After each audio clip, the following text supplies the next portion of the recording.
Saudara, program makan bergizi gratis kini sudah memasuki pekan keempat. Per 17 Januari 2025, Kepala Badan Gizi Nasional menyebut sudah ada 650.000 orang yang menikmati makan bergizi gratis. Kepala Badan Gizi Dadan Hindayana bilang hingga April nanti target penerima makan bergizi gratis mencapai 3 juta siswa. Kemudian pada periode April hingga Agustus, penerima MBG ditargetkan sebanyak 6 juta siswa. Selanjutnya, makan bergizi gratis, saudara, dianggarkan sebesar 71 triliun rupiah dalam APBN tahun 2025. Kepala Badan Gizi bilang butuh tambahan setidaknya 100 triliun rupiah agar pada akhir tahun 82,9 juta penerima dapat menikmati makan bergizi gratis.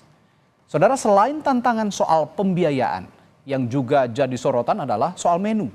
Mulai dari ketersediaan susu hingga alternatif sumber protein. Kita akan bahas hal ini seusai tayangan berikut ini. Terus ini biasanya dikasih susu, cuma diganti dengan tahu. Untuk harapannya kamu lebih senang dapat tahu atau dapat susu? Susu sih.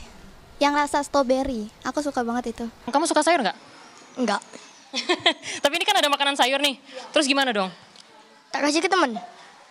Untuk dari rumah kan karena mengejar waktu, jadi biasanya masak telur. Di sini ini lauknya ada kadang ayam, terus kemarin ada daging juga, jadi lebih mantap. Rasanya sih terbilang enak-enak aja sih Mas ya. Setiap hari dapat susu apa baru berapa kali dapat susu? Baru sekali. Baru sekali. Harapan kamu susunya selalu ada gitu ya? Iya, pastinya. Sejak dimulai pada 6 Januari lalu, anak-anak mengaku puas dengan menu makan bergizi gratis. Hanya saja ketersediaan susu tetap jadi yang paling dinanti. Menurut Menteri Koordinator Bidang Pangan, Zulkifli Hasan, susu bukan menjadi menu utama dalam MBG. Susu kan tertentu aja kan, nggak tiap hari. Iya kan? Ya susu memang ada impornya, jadi seperti biasa saja. Tapi yang lain dari disesuaikan dengan pangan di daerah. Pemerintah terus mengutak-atik variasi menu makan bergizi, terutama untuk kecukupan protein selain susu. Kepala Badan Gizi Nasional Dadan Hindayana membuka opsi serangga dapat menjadi salah satu menu makan bergizi gratis sebagai asupan protein. Jika masyarakat sudah terbiasa, maka salah satu proteinnya bisa dari serangga. Yang sudah biasa, satu sebagian daerah Gunung Kidul dengan belalang, sebagian Papua dengan ulat sagu. Snack jangkrik sekarang sudah dijual komersial. Sebelumnya, Badan Gizi Nasional juga melontarkan usul susu bisa diganti dengan telur dan daun kelor. Juru bicara Kantor Komunikasi Presiden, Adita Irawati menegaskan, menu serangga dimakan bergizi gratis adalah alternatif, bukan menu utama. Jadi ini alternatif protein sebenarnya, mungkin nanti Prof. Ali juga bisa menjelaskan. Di beberapa tempat memang itu sudah biasa dikonsumsi ya, baik untuk lauk maupun untuk camilan atau snack ya. Nah tetapi kemudian kalau kemudian suatu daerah ini memang masih punya banyak opsi yang lain dan tidak terbiasa atau tidak umum gitu ya mengkonsumsi itu, ya tentu akan menggunakan bahan yang lain. Wacana belalang masuk menu makan bergizi gratis disambut baik sejumlah warga di Wonosari, Gunung Kidul. Warga mengakui meski rasanya enak, harga belalang cukup mahal. Rasanya kayak apa sih? Gurih. Kayak apa? Udang. Kalau nanti dipakai buat makan bergizi gratis mau nggak? Mau. Emang nggak geli apa gimana gitu? Saya. Iya, bagus. Setuju. Kalau dari sisi harganya gimana? Ya itu yang pokoknya sisi harga ya terlalu mahal memang sih. Ini mungkin bisa dipindum istilahnya, dibagi-bagi dikit-dikit. Menurut ahli gizi dari IPB, Ali Khomsan, sebaiknya pemerintah mengutamakan sumber protein konvensional, terutama ikan, sebab Indonesia adalah negeri bahari. Ali menambahkan, apakah anak-anak akan menyukainya? Tetapi tentu saja sebagai alternatif kita utamakan dululah makanan yang konvensional. Ya. Konvensional itu kita punya daging ayam, punya telur puyuh. Bahkan negara Indonesia ini 2/3 adalah wilayah bahari, di mana kita harus memanfaatkan ikan semaksimal mungkin. Sehingga saya kira ini menjadi potensi yang harus digarap dulu daripada kita menggarap laron ya, kemudian ulat sagu, belalang goreng dan sebagainya. Yang kita juga belum tahu ini produksinya seberapa banyak di wilayah-wilayah tertentu. Kalau itu menjadi makanan eksotis, misalnya belalang goreng di Gunung Kidul, seberapa banyak sebenarnya siswa yang bisa menyukai belalang goreng. Demikian pula ulat sagu ya. Makan bergizi gratis jadi salah satu program prioritas pemerintahan Prabowo Gibran yang dimulai sejak awal Januari. Prabowo ingin program ini dipercepat agar pada akhir tahun 82,9 juta target penerima dapat merasakannya. Tim Liputan, Kompas TV.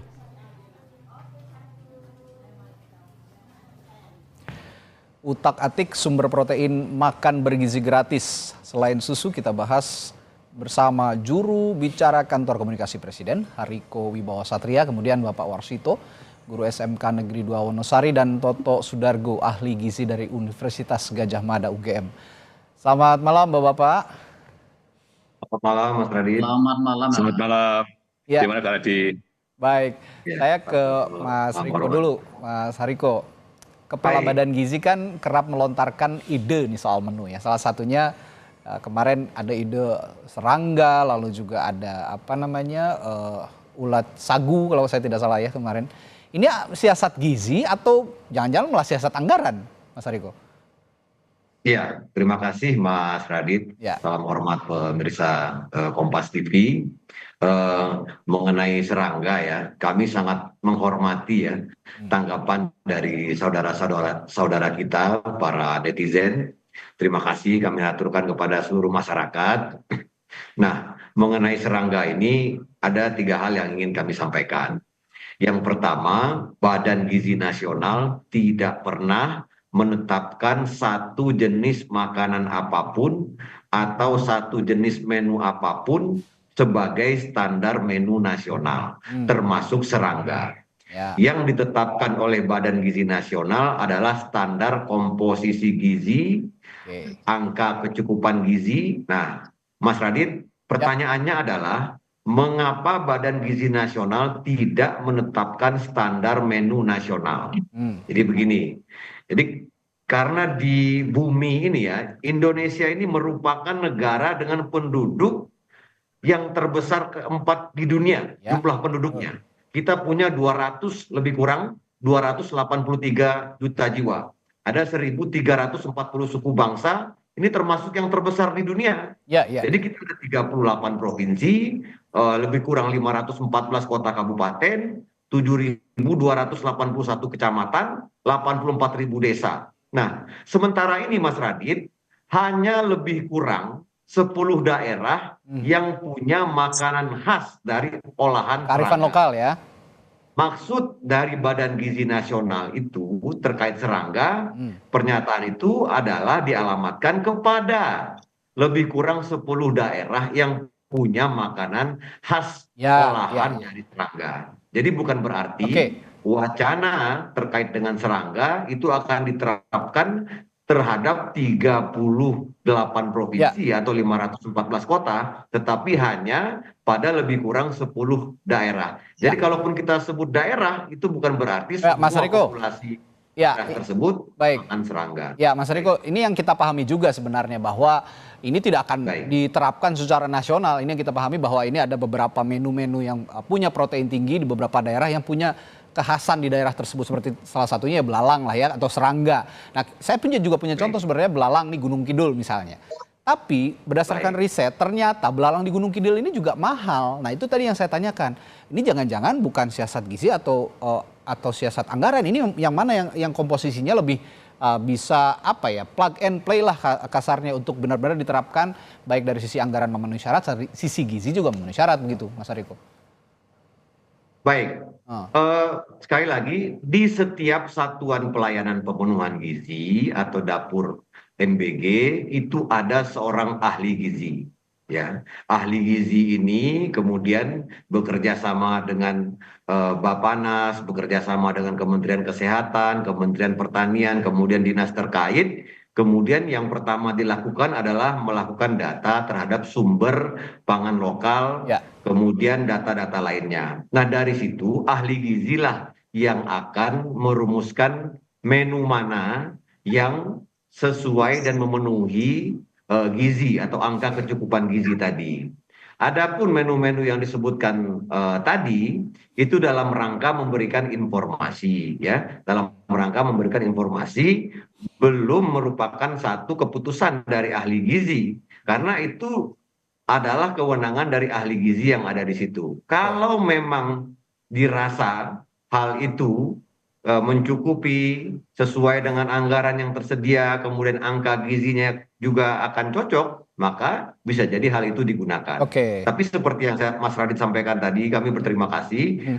Banyak yang beranggapan demikian, ada tanggapan positif, ada tanggapan negatif. Namun apa yang kami sampaikan pada sore hari ini adalah karena kami melihat ada anggapan bahwa ini akan diterapkan secara nasional, tidak sama sekali lagi terkait dengan serangga itu hanya untuk daerah yang memang punya sejarah, punya budaya dengan makanan khas olahan dari serangga, bukan untuk setiap sekolah. Ya, ini kebetulan sore hari ini juga ada seorang guru dari SMK Negeri 2 Wonosari, Pak Warsito. Kami juga pengen tanya-tanya pada Pak Warsito nih.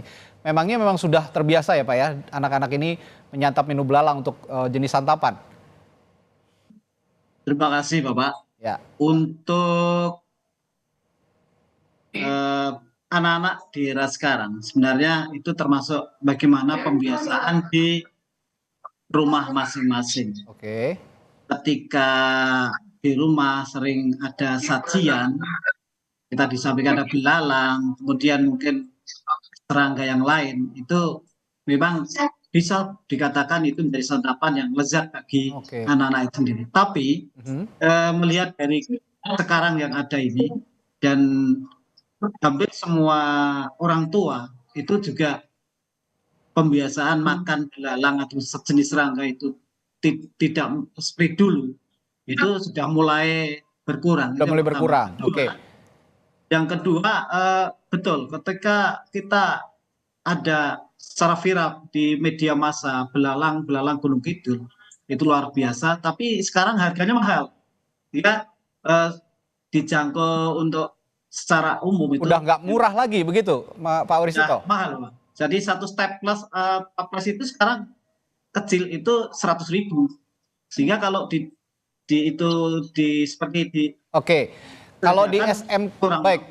Pak Warsito, kalau di SMK Anda sendiri asupan protein sendiri yang diberikan oleh program makanan bergizi gratis apa saja, Pak?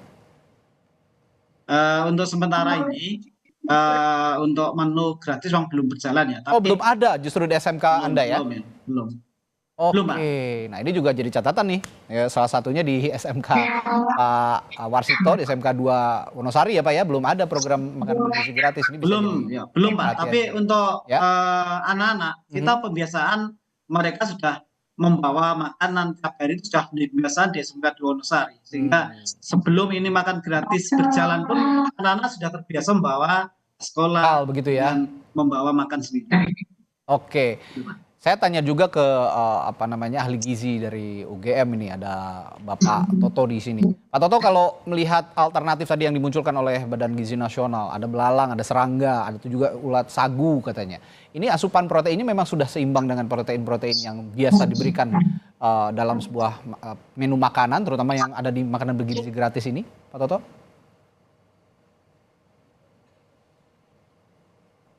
Baik, terima kasih Pak Radi. Pertanyaan sangat menarik ya, bahwa saya sepakat dengan Pak Satrio tadi disampaikan bahwa menu untuk belalang lalu ada ulat sagu dan sebagainya adalah tidak ke semua wilayah. Kami tahu betul wilayah-wilayah yang produksi belalang dan ulat sagu. Suara saya terdengar ya? Ya, terdengar. Silakan Pak, lanjutkan Pak. Suara saya terdengar ya. Lalu berikutnya lagi bahwa harus diingat bahwa para ahli gizi yang mendesain menu di lapangan itu sesungguhnya akan ketemu setiap menu kalau siklusnya baik adalah sekitar lagi. Jadi ulat sagu maupun belalang itu adalah hanya salah satu alternatif yang akan diluncurkan. Tetapi saya garis bawahi, sepakat dengan Pak Satrio, tidak di semua wilayah yang ada. Tapi harus diingat bahwa tadi juga Pak Ali Komsan, sejawat kami, itu juga menyampaikan bahwa kenapa tidak kembali ke konvensional. Ini kan sebuah alternatif ya, sepakat konvensional. Lautnya, dan protein itu kan ada, banyak. Selain hewani ada nabati juga gitu Pak Toto. Ini juga bisa dipenuhi sebenarnya dari protein nabati. Diproduksi itu, ya. Tetapi saya sampaikan bahwa sesungguhnya untuk belalang itu, kalau saya lihat nilai gizinya, per 100 gram belalang, walaupun mahal, tadi disampaikan oleh Pak Warcito, itu per 100 gram, itu sekitar 151 kilokalori. Cukup besar. Saya bayangkan 150 kilokalori itu sama dengan 1 centong nasi tinggi. Seperti warung Padang, ketika kita lihat nasi ditungkepin, itu sebesar itu. Ya, kalorinya yang menghasilkan itu. Yang kedua, yang saya salut adalah proteinnya. Per 100 gram belalang itu proteinnya sekitar 14 gram. Jadi hampir ekuivalen sama dengan, hampir mendekati dengan telur maupun lele. Itu mendekati sana. Cuma tadi sampaikan, kalau per renteng belalang adalah sampai 100.000, sedangkan telur per kilo adalah sekitar 35, maka akan pilih telurnya. Kenapa? Begitu telur diorak-arik, maka sesungguhnya setiap protein yang ada akan terserap dengan sempurna. Itu yang hebatnya. Ya, makanya kenapa Pak Ali Komsan mengatakan kembali ke konvensional. Ya. Artinya variasi menu selain hewani kan sebenarnya banyak juga ya Pak Toto. Variasinya. Ya. Banyak. Pertama, ini yang harus juga dirumuskan bersama sepertinya. Dapat cuplikan. Iya, dengan ahli gizi tentunya yang ahlinya. Tadi saya mendapat cuplikan wawancara tadi yang disampaikan bahwa sayurnya dimakan nggak usah khawatir bahwa kita para penyedia pangan untuk menu bergizi gratis itu sungguhnya ada protein hewani dari sumber telur, ikan, lalu daging ayam, lalu mungkin belalang, lalu mungkin ulat sagu dan sebagainya. Itu adalah sebuah variasi. Tetapi harus diingat bahwa ada protein nabati. Apa itu misalnya? Ada tahu, ada tempe, dan jeruannya. Ya. Satu hal lagi.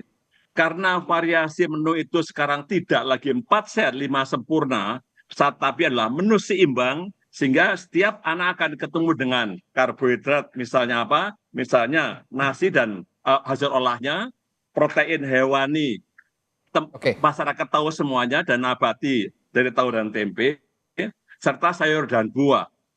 Memang harusnya sayur dan buah ada dan dikonsumsi oleh anak-anak. Tapi kami tahu bahwa behavior anak-anak itu atau perilaku anak-anak untuk konsumsi sayur nggak mau.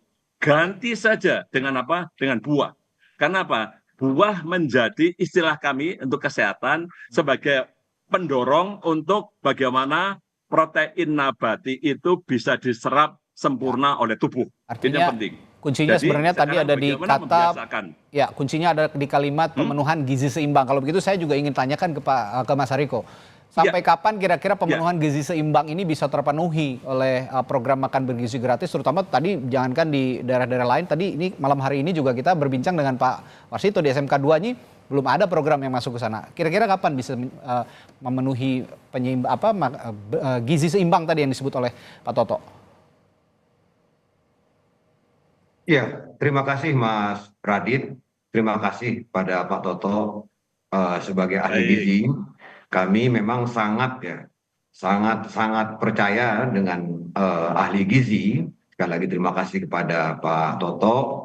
Program makan bergizi gratis ini secara bertahap ya, untuk tahun 2025 ini targetnya 15 sampai 17,5 juta masyarakat penerima manfaat. Memang kalau kita melihat di semua negara yang memulai program makan bergizi gratis ini, memang tidak bisa langsung kepada seluruh penerima manfaat. Namun demikian, karena ada pelajar yang mengucapkan terima kasih, namun ada juga pelajar yang mengucapkan protes kemarin di media sosial, maka Presiden kita Bapak Prabowo Subianto mengadakan rapat terbatas. Intinya Presiden akan berupaya pada tahun 2025 ini akan seluruh penerima manfaat akan mendapatkannya. Oke. Dan memang ini responnya sangat positif dari para kepala daerah. Mereka juga ingin terlibat, membantu, menganggarkan untuk program makan bergizi gratis. Kemudian sekali lagi terkait dengan serangga tadi, kami sudah menyampaikan Badan sudah Gizi disampaikan Nasional tadi ya. tidak pernah menetapkan satu jenis Ini adalah makanan untuk apapun. daerah-daerah tertentu yang punya kearifan lokal. Baik, Pak Warsito, singkat, kalau memang ada sebuah pilihan untuk memenuhi gizi yang seimbang di sekolah Anda di SMK 2, apa yang jadi harapan Anda untuk pemenuhan gizi di program makan bergizi gratis ini? Terima kasih, Bapak. Pemenuhan gizi seimbang menurut saya itu yang terjangkau oleh masyarakat. Yang pertama itu ketika dipaksakan, kemudian masyarakat sendiri akhirnya secara umum tidak bisa diikuti oleh masyarakat dan anak utamanya, anak didik kita itu kan ada kemauan yang berbeda. Contoh belalang itu secara umum emang anak suka, tapi ada juga anak yang melihat aja takut. Itu yang pertama. Yang kedua, yang secara umum masyarakat itu bisa, itu kan tadi sampaikan barangkali telur, variasiannya mungkin yang lain, begitu Bapak. Oke, baik. Kuncinya memang tadi seperti yang dibilang Pak Toto, ini sangat menarik, pemenuhan gizi yang seimbang. Jadi bukan lagi 4 sehat 5 sempurna, tapi pemenuhan gizi seimbang yang tentu saja harus dipenuhi segera oleh program makanan bergizi gratis, jadi komitmen dari pemerintahan Presiden Prabowo Subianto. Terima kasih juru bicara Kantor Komunikasi Presiden Hariko Wibawa Satria. Terima kasih Mas Radit. Pak Warsito, guru SMK Negeri 2 Wonosari, dan ahli gizi UGM Bapak Toto Sudargo. Sehat selalu, sampai jumpa lagi Bapak-Bapak.